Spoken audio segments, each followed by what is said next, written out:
This is the Weigh-In Podcast by Benoit Chestnut and normally the Pop-In Sebastian Romero. On this week's Weigh-In, what we got for you is Jake Paul versus Tank Davis. We're going to break down the Jake Paul versus Tank Davis today, and we're going to talk about the success of wrestlers transitioning to other sports like MMA. So we're kind of going to be in that boxing MMA at epi type mood today. So let's get that.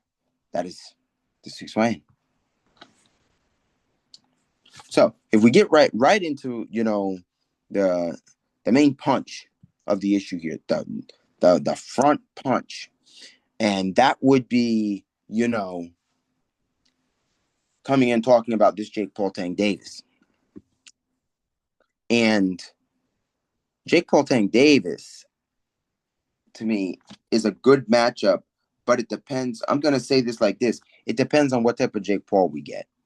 And I'm going to tell y'all why, because we've gotten really good Jake Pauls that have known that know how to box. And then we could possibly get, a Jake that goes in there and boxes this fight. But I think if you're going to beat Tank, you can't box this fight. You got to knock him out. And I think it's going to be hard. I'm not saying it's impossible, but I'm saying it's going to be hard. And I like this fight. I've been picking Jake Paul in all his previous fights and saying, Jake, this is a fight where I got to tell you, it depends on what kind of Jake we get, because I said after we saw Chavez, I said, it depends on what kind of Jake we get through this Chavez fight will depend on whether how he would fade out. How he would fade out in him. Tank Davis. Now that we got this Tank Davis, I really think it's going to be interesting because we haven't seen a true high level craftsmanship Tank lately either.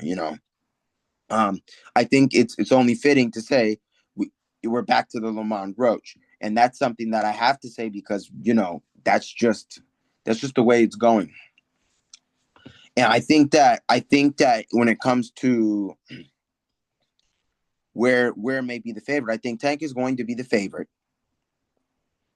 But I don't say it's impossible for Paul to win because we got to look at the particulars. But Jake's got to more than likely lose a lot of weight. Tank's got to gain a lot of weight. So we're looking at Jake that's going to have to fight significantly lighter for this fight. So that's going to be a truly interesting testimony to see how Jake's going to be at the lighter weight. Is he going to lose some of his power? How's he going to feel? Is he going to be drained? Is he going to be properly, hydrated for this fight? It's things like that where we're asking ourselves, is it going to be done properly? Because we know Tank Davis is known for his hydration clause in all his fights. That hydration clause, that you can only, the hydration clause, the gain or lose so much. You only can do so much in such amount of time frame, the hydration clause, the way he's able to hydrate. But first and foremost, that's one thing that if you really don't know what a hydration clause is, I don't really specifically know how to explain it to you other than what I just said. And even that, I'm not 100% sure on. So I would say there's my normal talk about. Google it. Go ahead and Google hydration clause in terms of boxing because they do them. I believe they do them in MMA too, but most likely boxing. But that's something that we talk about here is that how that's going to feel for Jake, how it's going to feel for Tank, how it's going to it's going to be an interesting matchup no matter what. And I think if you're Jake, you want to beat Tank. You want to beat Tank and prove, hey, I just beat Tank Davis. Canelo's next. Because we haven't all forgotten that we still want to see Jake Paul Canelo. We still want to see that Jake Paul Canelo. But if you're Jake Paul, you go into this Tank Davis fight saying there's two things you can do. One, don't get yourself knocked out. Two, make sure you stand in there and you box this. Make sure you box this. I say we all know Tank's got the powerful punch. We know that. But many will go and tell us Jake's got it too. That's great, but it doesn't help you if you keep, this is what the most mistake Tank opponents make is standing in front of him and getting shot after shot. That's the reason why Lamont Roach didn't stand in front of him. Lamont Roach boxed that fight and did not stand right in front of him, allowing him just to wail and wail like Frank Martin did. We all saw what Frank Martin did. Frank Martin says, I was trying to conserve energy. We talked about this. You go out there, you win 7 rounds. You go win 7, and you come back and you say, okay, I won 7. Now you're up. You don't need kind of some of the rest of them, depending on how those first 7 go. But you can't say you're trying to conserve energy and then you're standing in front of the guy. It's just something you can't do. It's just you can't really do it. You just can't, and it's just something that you just can't. It's something you can't stand in front of Tank. That's something that every Tank opponent should know. That's the basic to Tank. That's the basic fight Tank. Do not stand in front of Tank. That's the hands down basic rule right there. Don't stand in front of Tank Davis. And to see that Jake Paul is now lined it up, that's great. That's great for Jake Paul. That's great.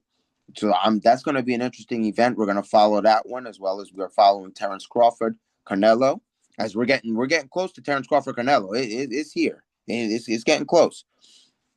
The other talk about for today, the wrestler's success in other sports. I only bring this up because Bryce Meredith, if you don't know, from Wyoming, 4-time All-American Bryce Meredith is now a champion in MMA, and that's why I bring that up, because I say the success model of the combat sports of wrestlers inside combat sports is very well high. And I say that because Bryce has done something that, I'm not saying it's something that would or wouldn't have happened, but it's something that you're definitely like, hey. So Bryce Meredith is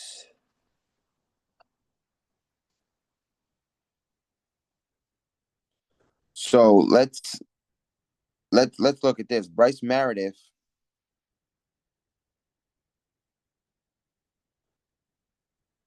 is in his journey to PFL.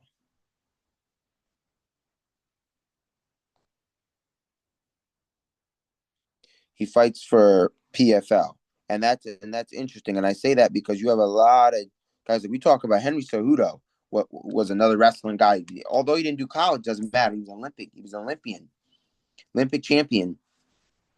Now, and we talked about this before on the pod. Henry Cejudo, Olympic champion. Now he was able to get a UFC belt. And there's another one. We talked about it before, and I'm gonna pull it up for you. But that's the one thing we talk about is that Bryce Meredith's success model is he has taken this MMA game and continued at it, and that's something that is fairly interesting. That's fairly interesting for in terms of the well of wrestlers having success, because MMA wrestling is required for MMA. And that's a huge success model to have right there. To look at that and say, hey, right now, that's a key component to MMA, and wrestlers have now perfected it over how many years they wrestle. You're Olympic champion, you're the top of the totem, you're world champ, Olympic champ, you're the best at what it is. So they know they can't wrestle with you. And that's why when we talk about like Bo Nickel, you can't wrestle with Bo Nickel. You get in there, you're gonna wrestle with Bo Nickel. It's not gonna happen. And that's why you see a lot of the wrestlers when they face off against these guys that got amazing ground game, they can't get to the ground because you're up against a wrestler. And that's fairly how it is. It ain't one of those things that's interesting. No, it's how it is. I mean, to find something like that interesting, it is what it is. But nonetheless, that's one of the things that you talk about. You say, "Wow, that's an interesting one." So I say that in terms of like wrestlers have taken over a lot of things. So who we brought up being an Olympian and a and a UFC champion. We talked about Kayla Harrison. That was a whole epi a while back. You know, it's very well. That's why I'm saying the success model. We talked about the success models of wrestlers, but more or less the success model of Olympians. Um, in in just combat sports is just it's out there. It's out there. That wrestling background is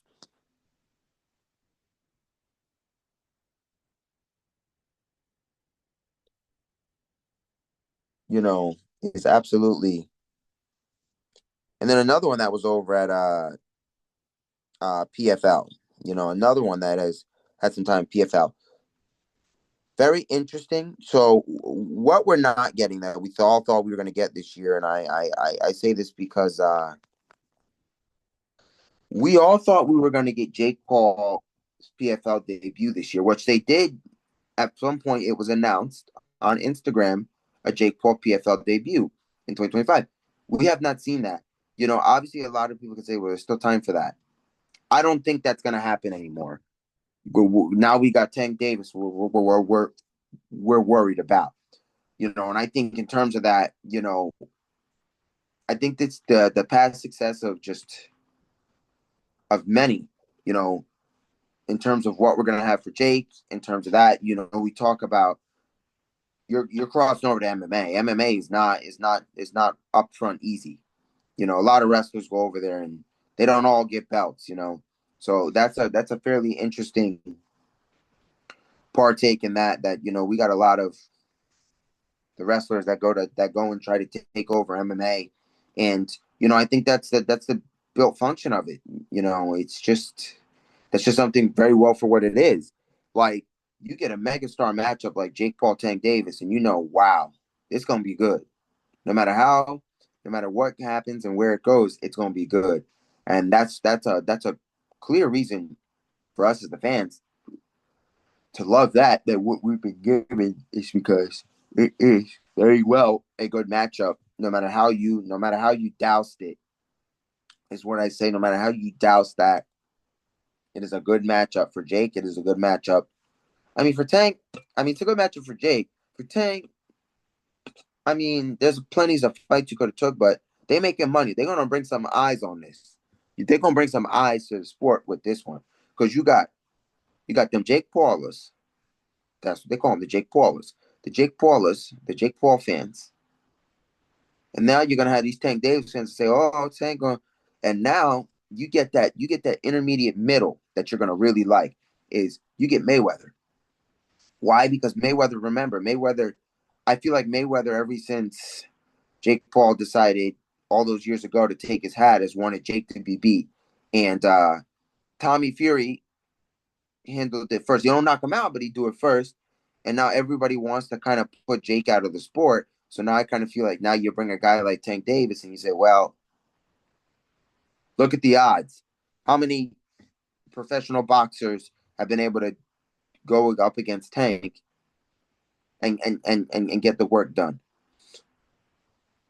Not the, Look, we got one we know we always talk about, Lamont Roach. If it ain't Lamont Roach, it ain't happening.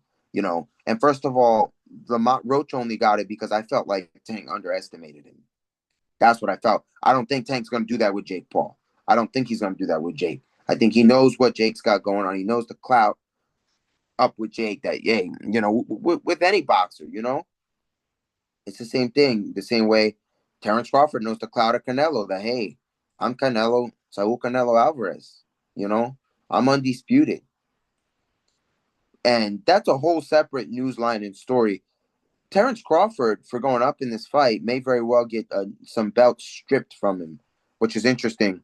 Um, to see that it's possible. It was a looming over there. It was rumored that might happen. So it's interesting if that does partake and they do strip Terrence Crawford. Well, I think Crawford, if he goes in there and shows us true Terrence Crawford, it's going to be an interesting fight with Canelo. But that's what we want to see with Jake Paul, Tank Davis. If we get a good Tank Davis and a good boxing Paul in there, that is really, getting in there and doing a lot of that boxing, a good boxing Paul and a good Tank, this could be something that could go the distance. It could go the distance. I'm not gonna say either guy gonna knock out because both those guys are very strong up there. You know, very strong up there. But you look at the odds, and the odds are gonna be more on Tank to win. They're not gonna be with Jake. And as much as many the Jake Paulers that watch us might not like to hear that, I don't I don't either. But the odds are gonna be with Tank.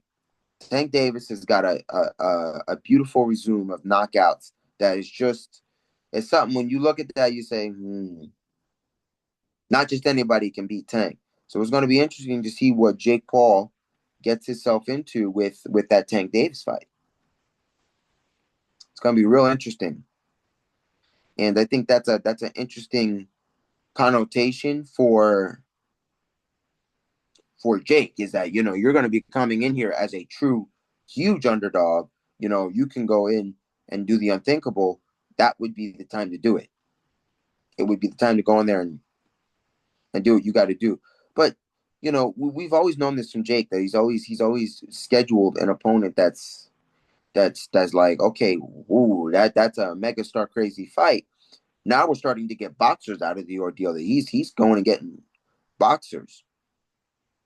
You know, after wanting to fight for the WBC and it not happening, that those rumors over there surrounding him not being able to for the WBC, trying to schedule something there. That's another. They're rumors, but I think that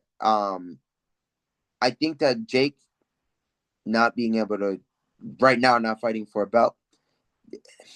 That's only for now. How long's those champions gonna run if Jake comes in here and he boxes a well fight against Tank? I think the ideology here, and to be realistic is it. We learned Lamont Roach had Tank stumped for a minute. The ideology here is that if Jake can stun Tank, we're just talking about stunning. We didn't say knockout. You stun him. You got to take the chance to go in there and finish the job. I'm not saying it's gonna happen, but if you get in that situation, you finish the job. You don't leave it saying, "Hey, I want to go. I want this to go the distance. I want this to go more." Finish it. Just wrap it up. Wrap it up. That's the best way to look at this because you're not you go the distance. I find it fairly unlikely to see the judges side against Jake. Side with Jake and give Jake the fight. It's going to be the same thing with KSI Tommy Fury. KSI Tommy Fury was a was a really good fight. KSI Tommy Fury. But KSI felt he won the fight. We all know we talked about that. I'm pretty sure we did on the pod. KSI thought he won the fight, but when you're a non-boxer, and I say this, I'm not saying KSI isn't and going on to KSI Jake aren't boxers because no. You're training, you're making weight, you're cutting it and you're cutting weight and you're doing that. You're boxing. You're boxing. You're a boxer. You're a professional. I'm gonna solve that. But judges to find somebody who they believe is not the career boxer, amateur grown-up career boxer. I feel like they always get side against. I feel like whoever's the A I feel like there's an A and a B side, and whoever's always that A, I feel that's what I feel. But that is not always the case in every fight. But there are a few where you look at them like Lomachenko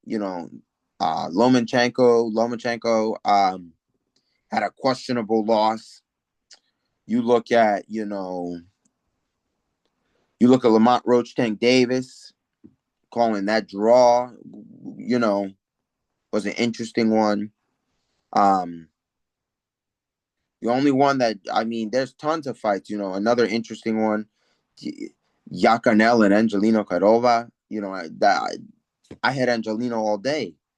I know I keep going back and forth with this Angelino, but I had Angelino all day, so I feel like Angelino. That's another one where it's kind of like, but I'm not saying the boxing versus non-boxer. I'm saying this is boxer on boxer situations where it's just like you screw it up. It's I don't remember if it was a boxing fight or if it was UFC. I don't remember what exact sport it was, but it was a sport where they made a comment. They said if it's taking this long, you're gonna screw it up. And that I feel like that's sometimes that's the case. If it's just tallying up a while, it's like you might screw this up.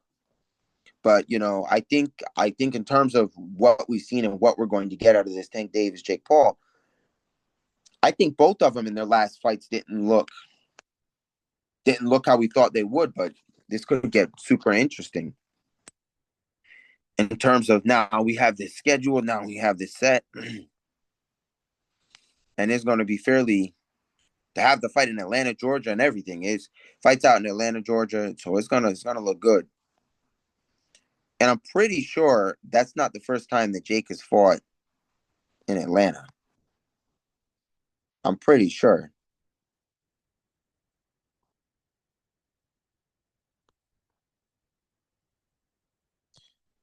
But I'll fact check myself on that.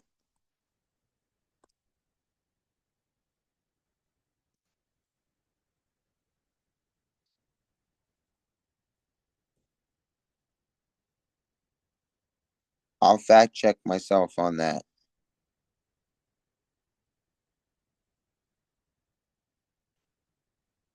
I'm pretty sure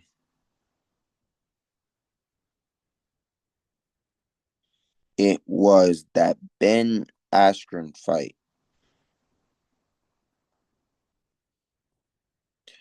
I'm pretty sure, but I'm gonna fact check myself for you guys because this is something.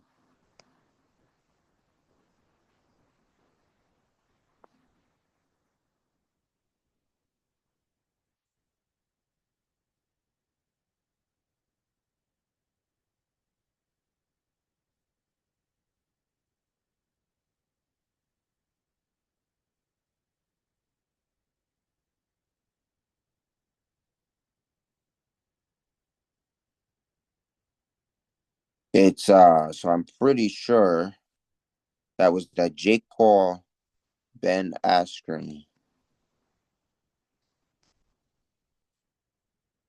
fight. So while I get that for you, yeah, Mercedes-Benz Stadium in Atlanta, Georgia. So that this is not the first time that Jake has been out there. So this is not going to be the first time. So that's something that is fairly interesting that I like to hear. That this is not going to be the first time that we have a Jake out here doing that.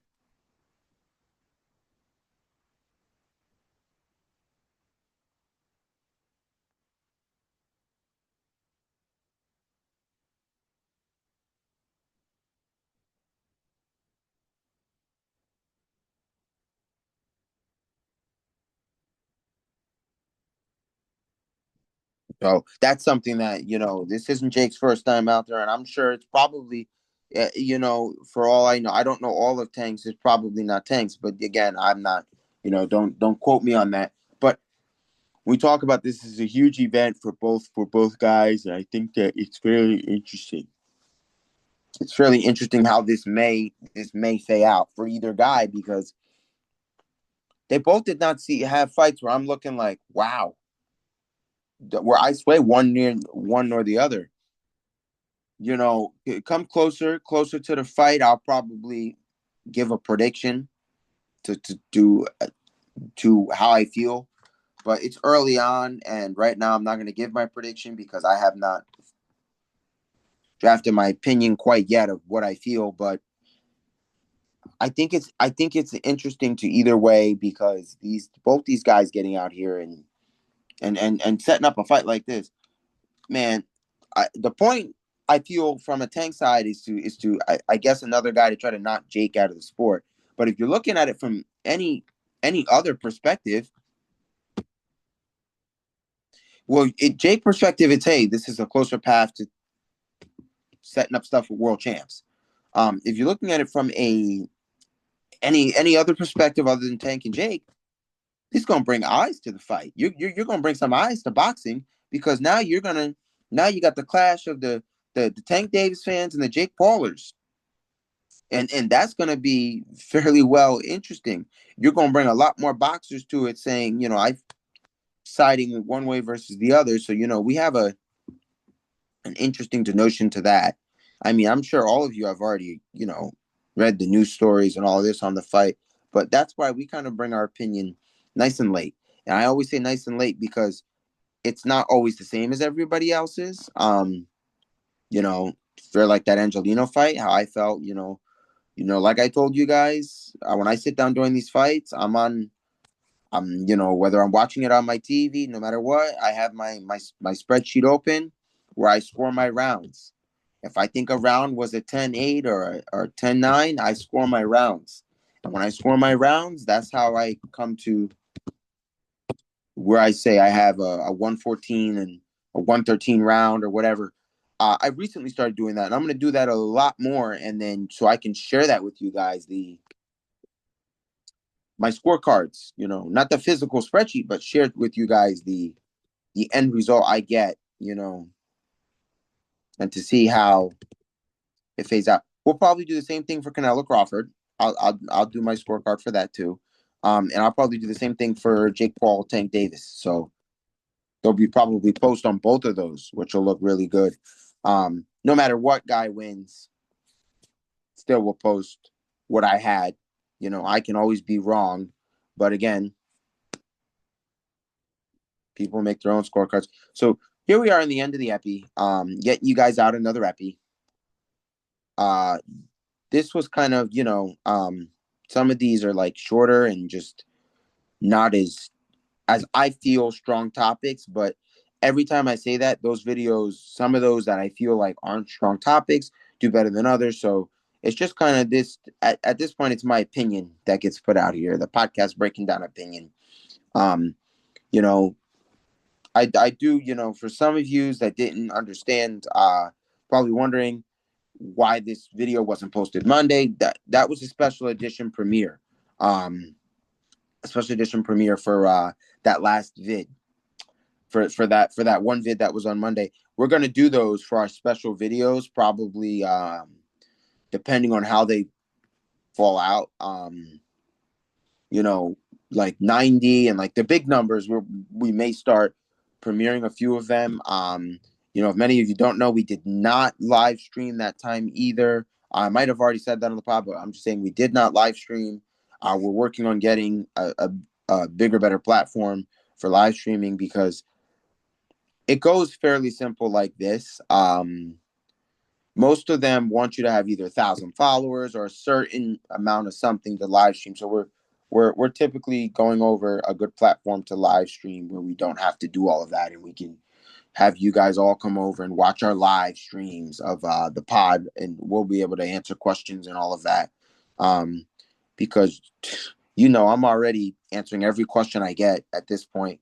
And lately they've all been turning into full videos, like full video length questions that have to be answered. And that's simply because I take too long to answer questions. And we've been over this on the pod that I do. But with that being said, another epi of the way in, we're going to continue doing what we're doing, all the way in. And this is the weigh in by Benoit Chestnut and the occasional pop in Sebastian Romero. Weigh in out. The weigh in where stories ignite.